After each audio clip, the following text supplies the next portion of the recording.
কি বন্ধু, ভুলে গেছিস নাকি একটা সময় আমরা গ্যাংস্টার ছিলাম? যখন 4-5 জন বন্ধু মিলে একসাথে স্কুলে ঢুকতাম তখন পাশের সবাই আমাদেরকে দেখে জ্বলতো। আর এখন সবাই যে যা নিজেদের কেরিয়ার নিয়ে ব্যস্ত হয়ে গেছে।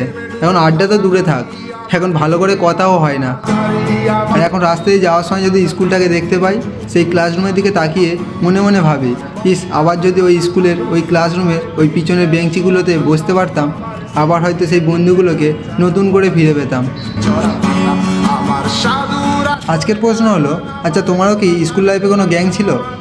আর যদিও বা থাকে, সেই গ্যাংটা কি এখনো পর্যন্ত আছে? কমেন্টে জানিও। আমার দুলোবালি জমাবই আমার বন্ধুরা সব কই, আমার ভাল লাগে না এ ভিত্তে শহর।